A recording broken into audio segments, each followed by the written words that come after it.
Gaddafi മസ്ജിദ് എന്നാണ് അറിയപ്പെടുന്നത്. ഇവിടുത്തെ ഏറ്റവും പ്രത്യേകതയുള്ള ഒരു സ്ഥലവും കൂടിയാണ് കേട്ടോ. ഇവിടെ പണ്ട് കാലങ്ങളിൽ ഗദ്ദാഫിന്റെ കാലങ്ങളിൽ ഇവിടെ വന്നു കൂടിയ ആൾക്കാരുണ്ടാവും.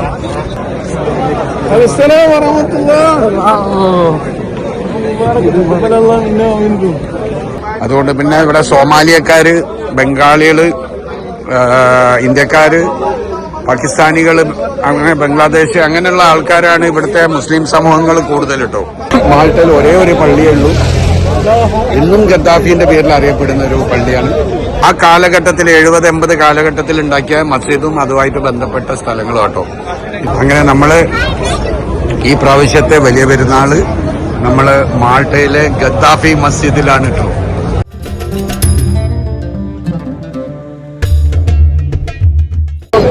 ഈദ് മുബാറക്. ഈദ് മുബാറക്.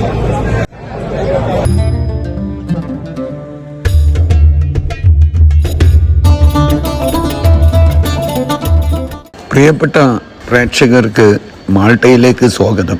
മാൾട്ട എന്ന് പറയുന്നത് ആഫ്രിക്കൻ രാജ്യത്തിനോട് ചേർന്നുള്ള യൂറോപ്പിന്റെ ഭാഗമായ ഒരു ഐലൻഡ് രാജ്യമാണ്. ചരിത്രങ്ങളിൽ പല പ്രത്യേകതകളും കാര്യങ്ങളും ഒക്കെ ഉള്ള ഒരു രാജ്യമാണ് ഈ മാൾട്ട.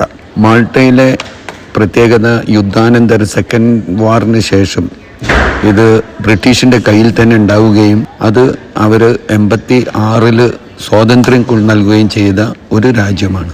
മറ്റൊരു പ്രത്യേകത, ഗദ്ദാഫിയുടെ കാലത്ത് ഗദ്ദാഫി ഒരുപാട് സഹായങ്ങൾ ചെയ്ത ഒരു രാജ്യവും കൂടിയാണ് ഈ മാൾട്ട. നമ്മൾ യൂറോപ്പിലെ മറ്റ് രാജ്യങ്ങളിൽ വരുന്നത് പോലെയല്ല, മാൾട്ടയിലേക്ക് എത്താൻ കുറച്ച് ബുദ്ധിമുട്ടുകളും കാര്യങ്ങളുണ്ട്. നമ്മൾ ഷിപ്പിലും ഫ്ലൈറ്റിലും ഒക്കെ ആയിട്ടാണ് ഇവിടെ എത്തിയത്. അപ്പം നമ്മൾ പെരുന്നാളിൻ്റെ സമയത്ത്, വലിയ പെരുന്നാളിൻ്റെ സമയത്തേക്കാണ് ഇവിടെ എത്തിയത്. അതുകൊണ്ട് തന്നെ നമ്മൾ ഗദ്ദാഫി മസ്ജിദ്, ഗദ്ദാഫി സഹായിച്ച് ഉണ്ടാക്കിയ ഇവിടെ ഒരേ ഒരു മസ്ജിദാണ്. ആ മസ്ജിദിന്റെ പെരുന്നാൾ കാഴ്ചകളിലേക്കാണ് നമ്മൾ പോകുന്നത്. എല്ലാവർക്കും സ്വാഗതം. ഇവിടെ പണ്ട് കാലങ്ങളിൽ, ഗദ്ദാഫിന്റെ കാലങ്ങളിൽ ഇവിടെ വന്നു കൂടിയ ആൾക്കാരുണ്ടാവും. അവിടെ ലിബിയയിലുള്ളതുപോലെ തന്നെ ആഫ്രിക്കക്കാരൊക്കെ കുറേ വന്നിട്ടുണ്ട് കേട്ടോ. കാരണം ഗദ്ദാഫി ഉള്ള കാലത്ത് ഗദ്ദാഫി ഒരുപാട് സഹായങ്ങൾ ചെയ്യുകയും മിലിറ്ററി സെക്യൂരിറ്റി കൊടുക്കുകയും അങ്ങനെ വേണ്ട ഏകദേശം ഗദ്ദാഫിയായിട്ട് ഒരു നല്ല രീതിയിൽ ഉണ്ടായിരുന്ന ഒരു രാജ്യമാണ് മാൾട്ട. ആ സമയത്ത് ബ്രിട്ടീഷാണ് ആ സമയത്ത് ഭരിച്ചിരുന്നത് കേട്ടോ. ഇവിടെ ബ്രിട്ടീഷ് കാലഘട്ടമായിരുന്നു. 1987 അങ്ങനെ ഏതോ ഒരു കാലഘട്ടത്തിലാണ് ഇവർക്ക് സ്വാതന്ത്ര്യം കിട്ടിയത്. അതുകൊണ്ട് തന്നെ ഇവിടുത്തെ ലാംഗ്വേജ് മറ്റുള്ള ലാംഗ്വേജ് അല്ല, ഇംഗ്ലീഷ് ലാംഗ്വേജ് ആയിട്ട് തന്നെയാണ് ഇവർ ഉപയോഗപ്പെടുത്തുന്നത്, ബ്രിട്ടീഷ് ഭരിച്ചുകൊണ്ട് കേട്ടോ.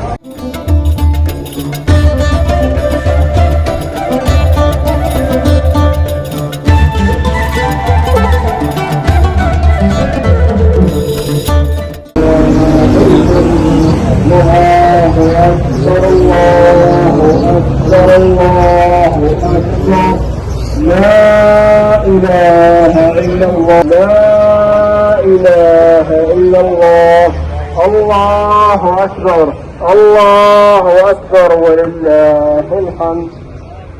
الله أكبر الله أكبر الله أكبر الله أكبر الله أكبر ولله الحمد.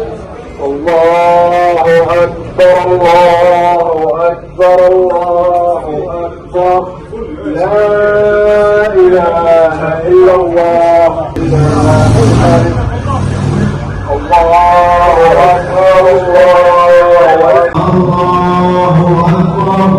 الله أكبر ولله الحمد. الله أكبر ولله أكبر الله أكبر الله أكبر لا إله إلا الله. الله أكبر الله أكبر.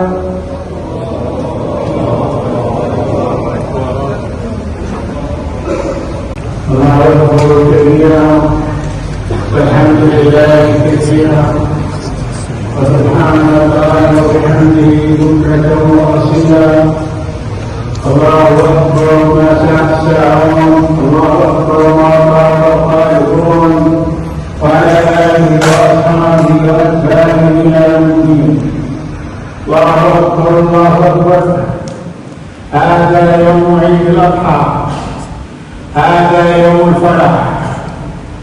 الفرح بمغفرة الله تبارك وتعالى وفضله العظيم الذين اجتهدوا في الأعمال الصالحة في العشر الأوائل من ذي الحجة الذين صاموا يوم عرفة وبشروا برسالة المصطفى وتذكروا قصة الطاعة وقصة التضحية قصة إبراهيم وإسماعيل عليهما السلام.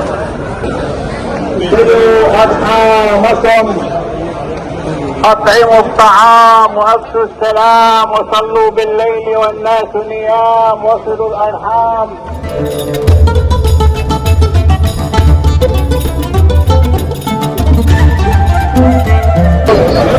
മുബാറക്. عيد مبارك.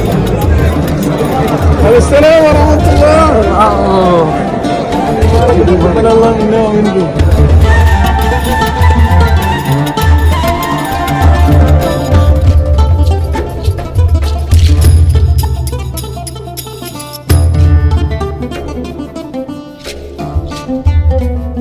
അങ്ങനെ പള്ളിയിൽ നിന്ന് ഇറങ്ങി.